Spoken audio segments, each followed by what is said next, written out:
ABC news కి స్వాగతం. Bulletin లో ముందుగా హెడ్లైన్స్ చూద్దాం.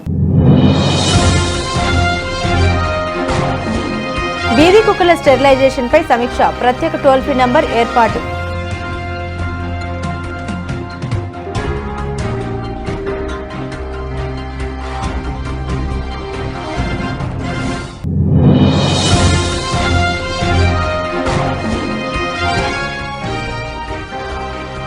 బీసీలను అణగదొక్కే కుట్ర, తప్పుడు జనాభా లెక్కలతో ఈనాడు కట్టుకథలు.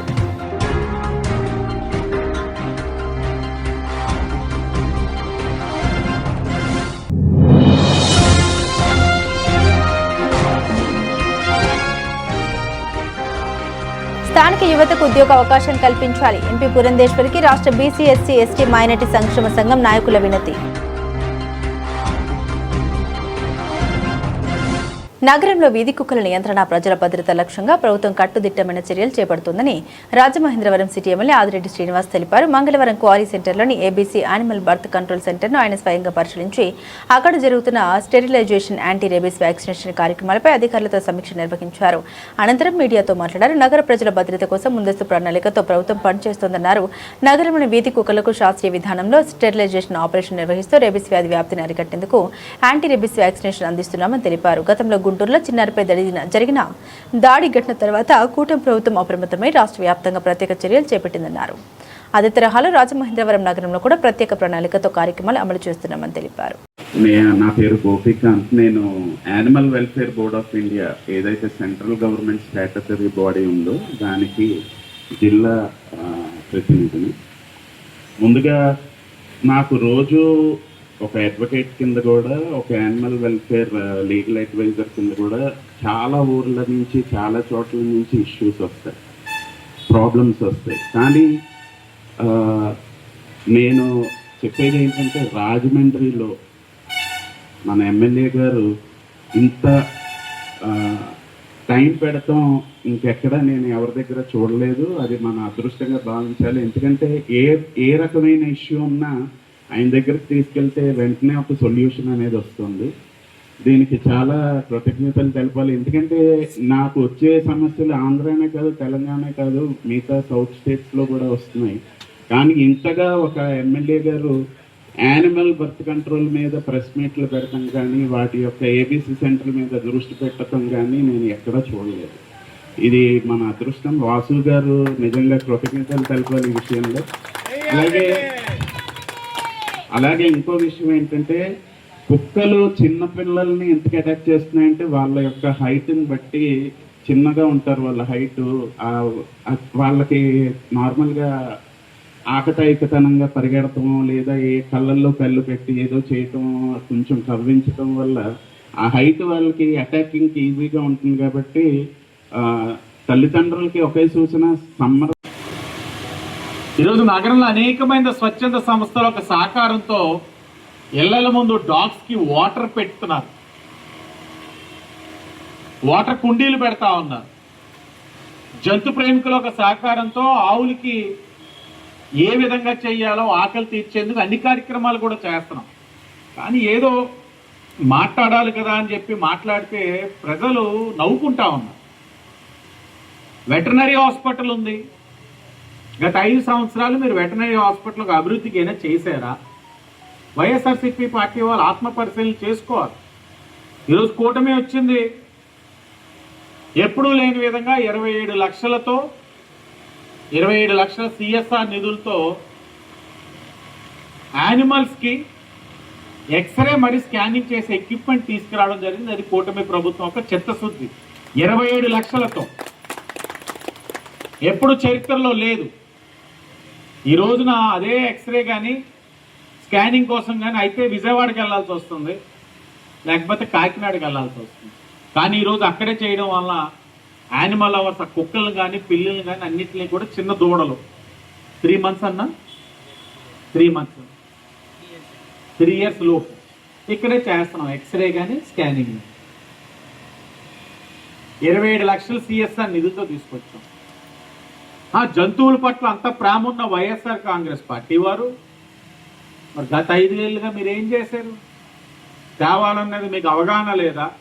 శ్రద్ధ లేదంటే ఓడిపోయిన తర్వాత బాధ్యత పెరిగిపోతాయి. ఈనాడు పత్రికను అడ్డం పెట్టి చంద్రబాబు బీసీలను అణగదొక్కే కుట్రలు చేస్తున్నాడని తూర్పుగోదావరి జిల్లాలో బీసీల జనాభాపై ఈనాడులో వచ్చిన తప్పుడు లెక్కలే అందుకు నిదర్శనమని మాజీ ఎంపీ మార్గని భరత్ మండిపడ్డారు. రాజమండ్రిలోని పార్టీ కార్యాలయంలో ఆయన మీడియాతో మాట్లాడారు. ఓడినా గెలిచిన టీడీపీలో రాజమండ్రి ఎంపీ సీటు ఎప్పటికీ కమ్మ సామాజిక వర్గానికేనని చంద్రబాబు ఫిక్స్ అయిపోయాయని, కానీ వైఎస్ జగన్ గారు బీసీలకు కేటాయిస్తుంటే చూసి ఓర్వలేక బీసీ జనాభా లెక్కల విషయంలో తప్పుడు ప్రచారం చేస్తున్నాడని ఆరోపించారు. 1994లోనే మురళీధర్ కమిషన్ నివేదిక ప్రకారం తూర్పుగోదావరిలో బీసీల జనాభా 50% ఉంటే ఇప్పుడు 29%మేనని ఈనాడు ఇలా రాస్తుందని ప్రశ్నించారు. సూపర్ 6 పథకం ఆడబిడ్డ నీతి అమలు చేస్తే రాష్ట్రం అప్పుల పాలు అవుతుందని మాట మార్చిన కూటమి 3వ బిడ్డకి 30,000, 4వ బిడ్డకు 40,000 ఇస్తామని చెబితే మాత్రం మాట తప్పరని గ్యారంటీ ఏమిటని ప్రశ్నించారు. చూడండి, 22,27,000 జనాభా వేశారు ఈనాడు పేపర్లో. తూర్పుగోదావరి జిల్లా గురించి మాట్లాడు. ఇందులో ఎస్సీల జనాభా 4,57,000 మంది వేశారు. ఓసీల జనాభా 7,60,000 మంది వేశారు. అంటే 4 లక్షలు 7 లక్షలు కలిపితే సుమారుగా 11 లక్షల చిల్లర వచ్చింది. ఇక్కడ టోటల్ జనాభా ఎంత అండి? 22,27,000 చూపించారు. అంటే సగం పైన జనాభా ఈనాడు పేపర్లు ఈనాడు పేపర్లు వేశారు.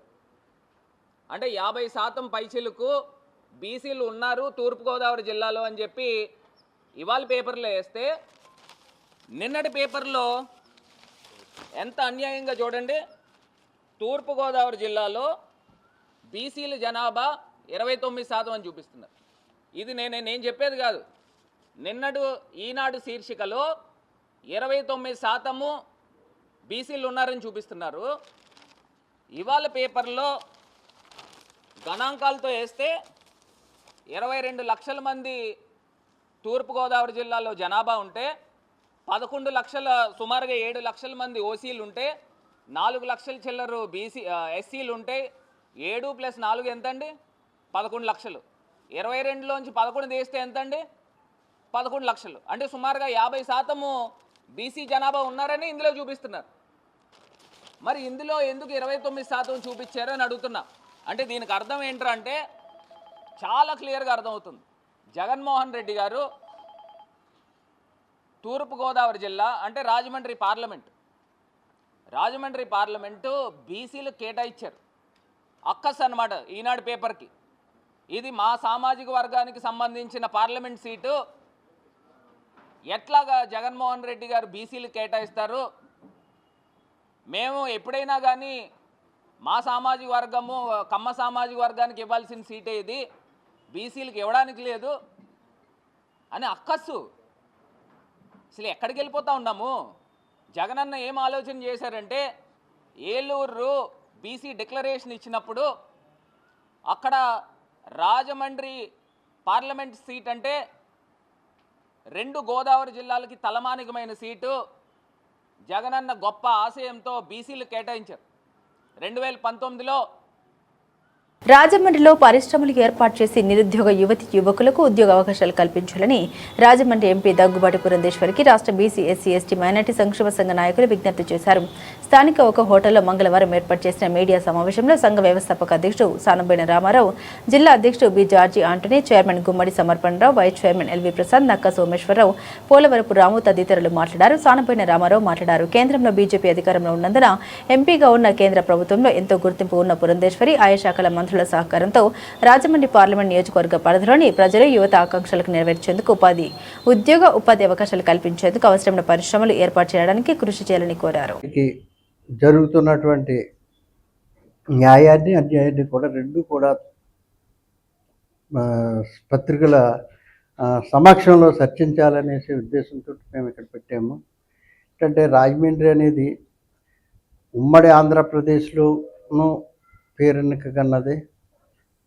అలాగనే రాష్ట్రం విడిపోయాక రాజమండ్రి అంటే ఒకానొక స్టేజ్లో రాజధాని ఇక్కడే పెట్టాలి అనే నిర్ణయానికి వచ్చిన రోజులు కూడా ఉన్నాయి.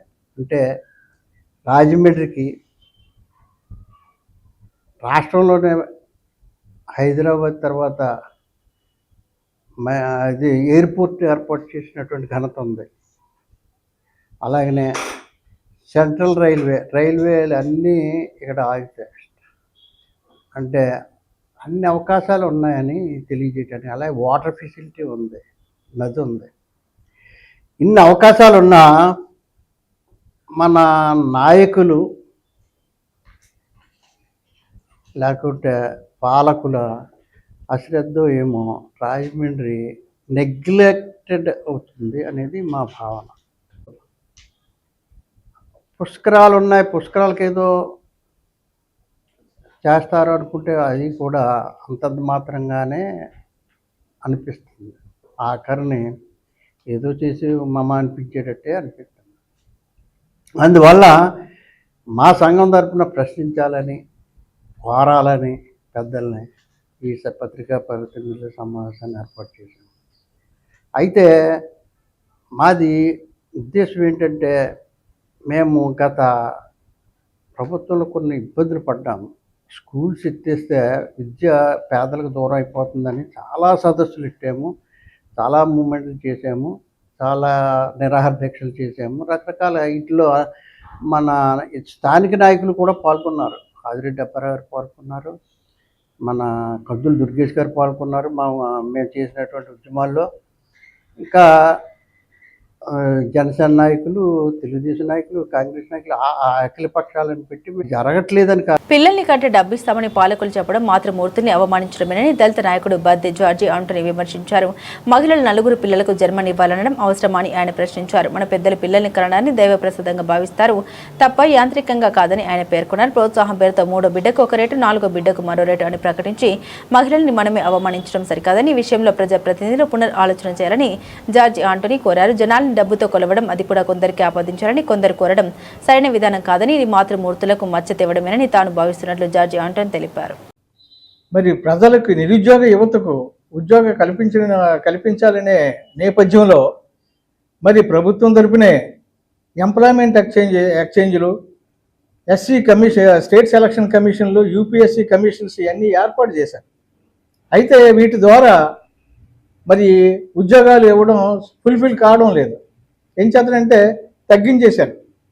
మరి అలాగే మరి లోకల్గా కూడా మరి ఉన్నతమైన చదువులు చదివి మరి ఉద్యోగాలు లేక మరి ఎంతోమంది కూలీలు గాను, డ్రైవర్లు గాను, వాచ్మెన్లు గాను చేస్తున్నారు. ఇది చాలా షేమ్ఫుల్. ఏం చేతనంటే ప్రభుత్వం చేయవలసింది సరైన ఉద్యోగాలు ఇచ్చి వాళ్ళని కాపాడవలసిన బాధ్యత ప్రభుత్వాల మీద ఉంది. మరి రాజమండ్రి పట్టణం చాలా చాలా ఉన్నతమైనటువంటి పట్టణం ఇది. మరి పరిశ్రమలకు అనువుగా ఉన్నటువంటి పట్టణం ఇది. గతంలో కూడా బ్రిటిష్ వారు పరిపాలించేటప్పుడు వాళ్ళ వ్యాపార నిమిత్తం మరి సీపోర్ట్లు, ఎయిర్పోర్ట్లు దగ్గరలో ఇక్కడ ఏర్పాటు చేసుకుని వ్యాపారాలు చేశారు, అభివృద్ధి చేసుకున్నారు. మరి ఈ రోజున మన రాజమండ్రి పట్టణంలో కూడా మనకి వారు చేసినటువంటి సీపోర్ట్లు, ఎయిర్పోర్ట్లు, మరి అన్ని రకాల నౌకాయానాలు ఇవన్నీ కూడా మనకి చక్కగా ఎక్కువగా ఉన్నాయి. వీటి ద్వారా మరి మనం ఇక్కడ సంస్థలను స్థాపించుకుని నిరుద్యోగ యువతని అభివృద్ధి చేసే అవకాశం చాలా ఎక్కువగా ఉందని ఈ సందర్భంగా తెలియజేస్తున్నాను.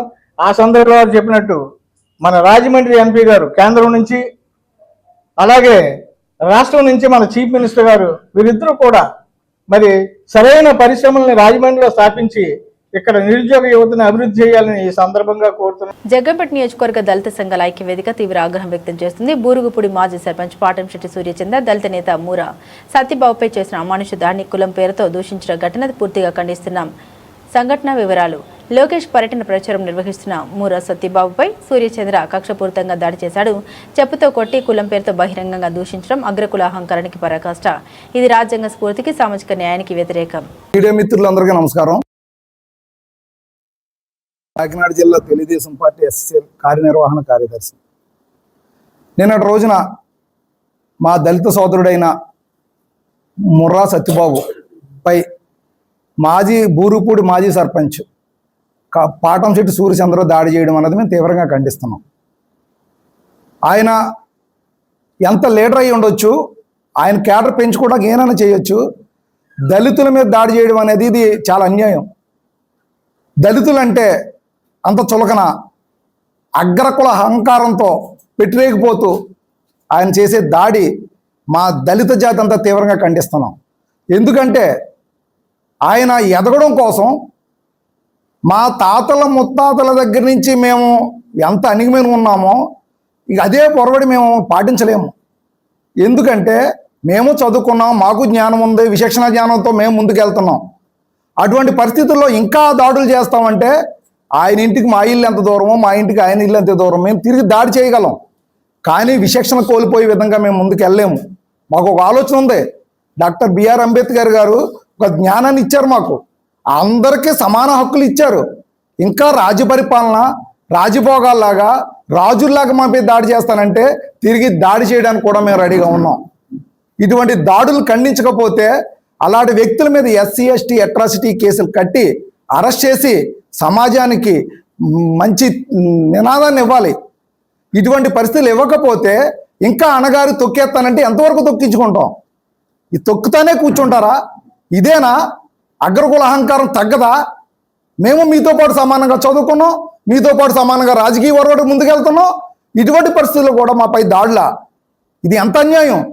ఒక దారంటే వెళ్తూ రేపు లోకేష్ గారు కార్యక్రమం కోసం ఇంటింటికి తన చెప్పుతాకి వెళ్తుంటే, పిలవడానికి వెళ్తుంటే బళ్ళు అడ్డెట్టి అడిగినందుకు తిరిగి దాడి చేస్తారా? మాలని తిట్టి అంటే అంత కులాహంకారమా? అంత దారుణమా? ఇదేనా మెట్ట ప్రాంతంలో లేని కొత్త ఒరవడిని తీసుకొస్తూ మెట్ట ప్రాంతానికి ఒక దురహంకారమైన సంస్కృతిని అలవాటు చేసే ప్రక్రియ? చూడండి, నేను టీడీపీ మండల సెక్రటరీ అండి. అలాగే నేను ఫెసిలిటీస్ చైర్మన్ కూడా. అలాగే జగ్గంపేటలో కార్లు కూడా 15 సంవత్సరాలు ప్రెసిడెంట్ కూడానండి. అలాగే అధికారం పార్టీలో టీడీపీలో మేము యాక్టివ్గా ఉంటాం అందరం కూడా. మొన్న 19వ తారీఖున లోకేష్ గారు వస్తున్నారని మాకు చెప్పగా ఇంటిని తిరిగి నాతో పాటు మా టీడీపీ నాయకులు కూడా ఒక 10 మంది కలిసి మేము డోర్ టు డోర్ క్యాంపింగ్ చేస్తున్నామండి. క్యాంపింగ్ చేసే సమయంలో అక్కడే సూచన గారి ఇంటికాడ ఇంట్లోకి ప్రెస్ మీట్ పెట్టుకున్నారంటే మాకు తెలియదు యాక్చువల్గా. అక్కడ ఇంట్లోకి ఒక 4 కార్లు ఒక 50 బళ్ళు ఉన్నాయి, రోడ్డు మీద పెట్టేసి ఉన్నాయి. నేనే ముందు ఆ బండి తీసి పక్కన పెడుతున్నాను. వాళ్ళు ఈ లోపల మేమేదో గొడవకు వచ్చామని అపోహపడాల సూర్యచంద్ర గారు పరిగెట్టుకుని వచ్చి నన్ను రాగానే కాలర పట్టుకుని చెప్పించి కొట్టడం జరిగింది. నన్ను ముందు వెంటనే కొట్టడం జరిగింది. నా వెనకొన్న కూడా ఆపడం జరిగింది. నన్ను చెప్పించి కొట్టడానికి కారణం ఏంటంటే నా మీద అంత దుర్దేశం ఏంటంటే వాళ్ళతో పాటు నేను సమానంగా ఇలా రాజకీయం చేస్తున్నాను, సమానంగా వాళ్ళతో పాటు నేను కూడా ఊర్లో ఏ పనైనా పరిగెడుతున్న వల్లనే నన్ను సూచి అతను అనేక సార్లు అతను యువతుల నెహ్రూ గారి మీద అనేక ఆరోపణలు చేస్తే మేము కూడా ప్రెస్ మీట్ పెట్టాను గతంలో. దాన్ని కొడుపులో పెట్టుకుని నన్ను విమర్శించవా, నీ బతికేంటి, నువ్వేంటని వాళ్ళందరూ కూడా ఎప్పుడైతే ఈ పాత కక్ష నా మీద ఉందో సూర్యచంద్ర మీద గతంలో కూడా నేను ప్రెస్ మీట్ పెట్టడం జరిగింది. ఎమ్మెల్యే గారి మీద నువ్వు లేని ఆరోపణ చేస్తున్నాను మేము ప్రెస్ మీట్ జరిగిన రాత్రి ముందు రోజుల్లో. దాన్ని అనుకూలంగా తీసుకుని మేము ఆ ఇదిలోకి వెళ్ళిన వాళ్ళని నా వెనకాలను వదిలేసే ఉందని కూడా నన్ను ఒక్కడి నుంచి నన్ను మీరందరూ వీడియోలో చూడండి. అక్కడ నన్ను చాలా దారుణంగా తన్నుతాం. కానీ సూర్యచంద్రే కాకుండా సూర్యచంద్ర అన్నదమ్ములు ఇతరులు ఇంకా పొన్నూరు కూడా ఉన్నారండి. చాలా దారుణంగా కులం పేరెట్టి మీరు అందరూ అడగొచ్చు, ఎందుకు నీ కులం పేరెట్టి నా కోసం అతనికి తెలుసు. నన్ను కూడా 20 సంవత్సరాలు పెట్టి ఊళ్ళో చూస్తున్నాడు అతను. అతను రాజకీయ వెంచి ఊపు కూడా ఏదో ఇష్యూ మీద హైలైట్ అయినా చూస్తాడు. అయితే మేము గొడవకి అయితే వెళ్ళలేదు. అక్కడికి గొడవకి వెళ్ళి ఉంటే నేను వచ్చిన వాళ్ళు కూడా ఎవరో ఇల్లు ఉండరండి. మేము ఒక సీనియర్ నాయకుడు. పుష్కర్ ఎత్తిపోతల పథకంలో అంతర్భాగమైన తాళ్లు లిఫ్ట్ ఫేజ్ 2 పనులకు 52 కోట్లతో జగ్గంపేట శాసనసభ్యులు టీడీపీ పోలిట్ బ్యూరో సభ్యులు జ్యోతుల నెహ్రూ సోమవారం శంకుస్థాపన కార్యక్రమం ఘనంగా నిర్వహించారు. ప్రధాని మోదీ, సీఎం చంద్రబాబు పిలుపు మేరకు ఇంధన పొదుపును ప్రోత్సహిస్తూ ఎమ్మెల్యే జ్యోతుల నెహ్రూ స్వయంగా ట్రాక్టర్ నడుపుతూ రైతు రథం ర్యాలీని అతి తక్కువ వాహనాలతో జగ్గంపేట క్యాంపు ఆఫీస్ నుండి తాళ్లూరు వరకు నిర్వహించారు. ఘన స్వాగతం ఇరిగేషన్ ఏసీ యేసుబాబు, ఈ రాజేశ్వరరావు, మెగా కంపెనీ ప్రతినిధి సతీష్ ఎమ్మెల్యేకు ఘన స్వాగతం పలికారు. ఓం నమ శివాయ, నమో వెంకటేశాయ. ఈరోజు అనుకోకుండా వచ్చినటువంటి అదృష్టం 30,000 ఎకరాలకి నీరిచ్చేటటువంటి పునర్వ్యవస్థీకరించేటటువంటి ఒక పథకం, నీటి పథకానికి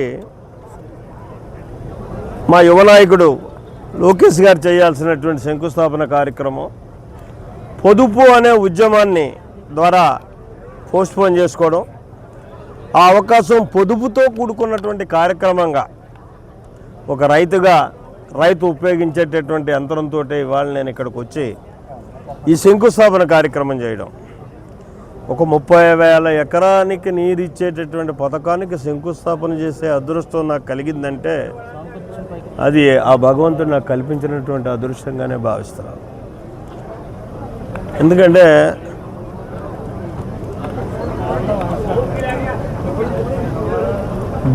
ఇప్పుడు భూమాత గంగామాత యొక్క చక్కని సెలవుతోటి మనకు ఆహారాన్ని ఇస్తుంది ప్రపంచంలో ఉన్నటువంటి అన్ని జీవరాశులకి. అయితే మొన్న ఒక పెద్ద ఆయన చెప్పాడు, భూమాతకు ఎవరు ఆహారం ఇస్తారు అంటే గోమాత అని చెప్పాడు. మళ్ళీ పూర్వపు రోజుల జ్ఞాపకం వచ్చాయి నాకు. అప్పుడు ఏంటి గోమాత ఏంటి అంటాడు అనుకున్నాను ముందు, కానీ అప్పుడు పూర్వ రోజుల జ్ఞాపకం వచ్చాయి. ఈ స్కీమ్ దీన్ని మరి పనిచేసే ప్రభుత్వం ఇవాళ ఈ రాష్ట్రంలో వచ్చింది కాబట్టి చంద్రబాబు నాయుడు గారు ఆలోచన విధానం ఎప్పుడు ఈ రాష్ట్ర ప్రజానీకానికి నేను ఏమి ఇవ్వాలి, ఏం చేయాలి అనేటటువంటి ఆలోచనతో ఉంటాడు. కాబట్టి ఇంత క్లిష్ట పరిస్థితుల్లో కూడా కొంతమంది పెద్దలు ఇవాళ ఇది చేస్తున్నారు, అది చేయట్లేదు, ఇది చేయట్లేదు, వీళ్ళు అప్పులు చేస్తున్నారు, కుప్పలు తెచ్చేస్తున్నారు, పప్పు కూడా పెడుతున్నారు అని చెప్పేసి.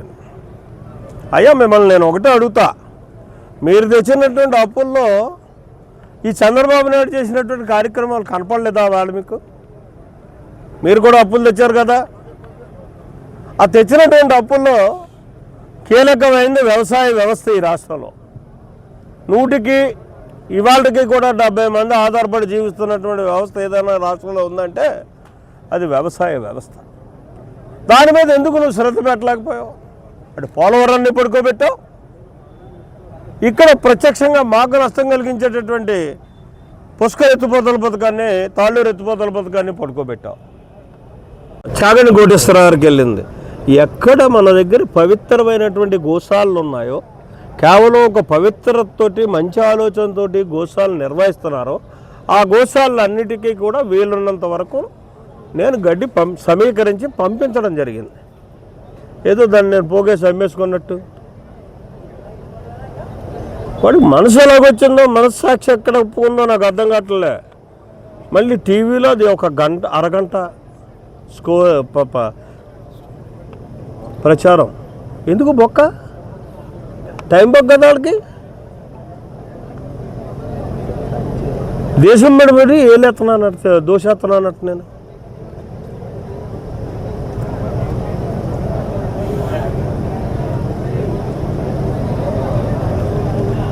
అది ప్రూవ్ చేయాలా నా కొడుకు.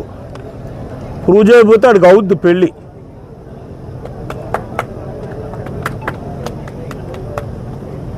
బుర్రలోపడం కాదు, ఖచ్చితంగా ప్రూవ్ చేయాలి. నేను ఎవరి దగ్గర బలవంతంగా డబ్బులు తీసుకున్నాను, ఆడు ఇబ్బంది పడుతూ నన్ను విమర్శించడం, మా కార్యకర్తల్లోనే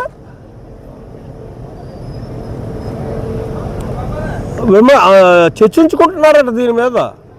ఈ కార్యక్రమం అంతా ఎలా చేస్తున్నాడంటే ఇదంతా తినేయడం చేస్తున్నాడు మనోడు అని చెప్పేసి. మరి ఆడు కూడా బయట పెట్టాలి, బాగుంటుంది. ఎవడన్నాడో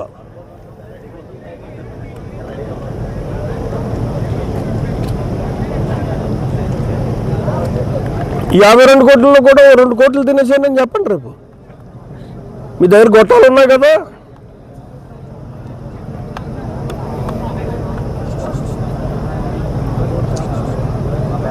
ఇప్పుడు ఈ టెంట్లు వేశారు, ఆ కాంట్రాక్ట్ వేసుకుంటాడు, నేనేం కదా. ఆయన నన్ను గౌరవించాలి. ఇక్కడికి ఇప్పుడు నువ్వు నా ఇంటికి వస్తే నేను నిన్ను వచ్చి కుర్చీ దుడిచి కూర్చోబెట్టాలా? నువ్వు కుర్చీ తెచ్చుకుంటావా? ఇది కూడా నా ఖాతాలో వేసేస్తారు. ఎందుకు మరి ఈ జాడ్యం ఈ మధ్యకాలంలో వచ్చిందో నాకు అర్థం కావట్లేదు. ఎవరి ప్రోత్సాహంతో, ఎవరి ధైర్యంతో వచ్చిందో అర్థం కావట్లేదు. 47 సంవత్సరాలు నా రాజకీయ జీవితంలో ఈ సంవత్సరమే మొదలయ్యింది. అది కొంతమంది ప్రూఫ్ చేయాలి. దేన్నైనా సరే జర్నలిజం యొక్క నైతిక బాధ్యత ఏంటంటే మీరు దాని మీద ఎక్సర్సైజ్ చేయాలి, ఇన్వెస్టిగేషన్ చేయాలి. ఇందులో వాస్తవం ఉందన్న తర్వాత ఏకదం రాయ్, వాస్తవం ఏంటో చూపెట్టు, సాక్ష్యాన్ని చెప్పు. తప్పు అయితే నేనే దానికి తలొగ్గుతాను, తప్పు కాకపోతే గుండు బద్దలు కొడతాను. ఎందుకంటే వ్యక్తిత్వం పోయిన తర్వాత మనిషి బతకక్కర్లేదు. ఇవాళ నన్ను అసాల్ట్ చేయడానికి ప్రయత్నం చేస్తున్నారు. అది ఎందుకు చేస్తున్నారో తెలుసు, ఎవరు చేస్తున్నారో తెలుసు.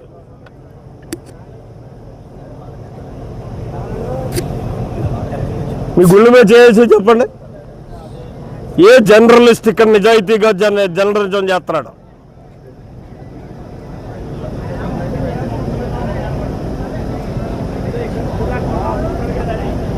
అది చేసే అవకాశం మీకు మీ యాజమాన్యం ఇవ్వట్లే.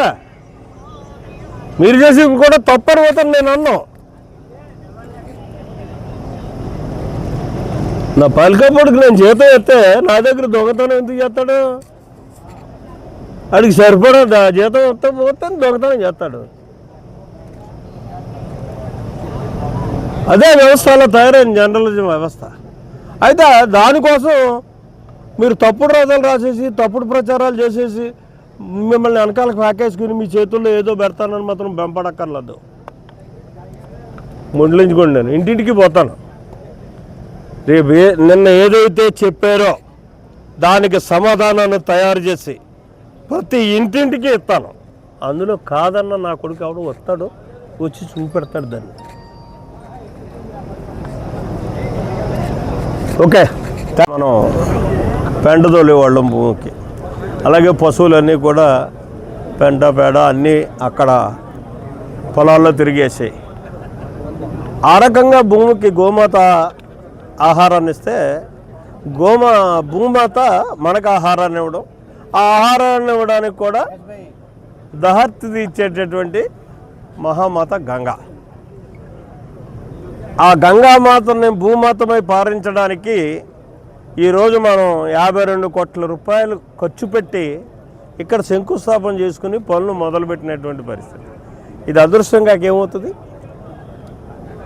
ప్రపంచంలో ఉండే జీవరాశులన్నిటికీ కూడా ఆహారాన్ని ఇచ్చే భాగ్యాన్ని, అదృష్టాన్ని నాకు అవకాశం కల్పించాడు ఆ మహాత్ముడు.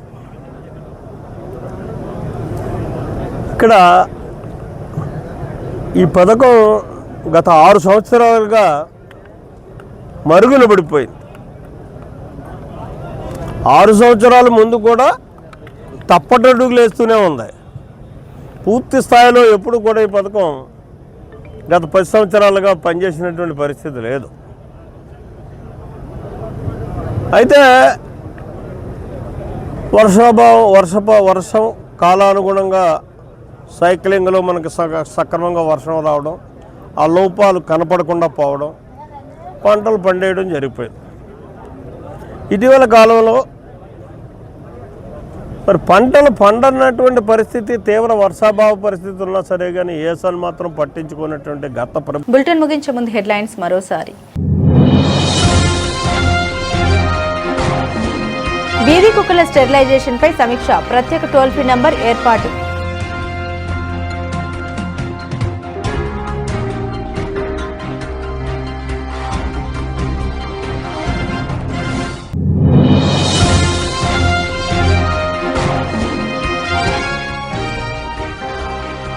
బీసీలను అణగదొక్కే కుట్ర, తప్పుడు జనాభా లెక్కలతో ఈనాడు కట్టుకథలు.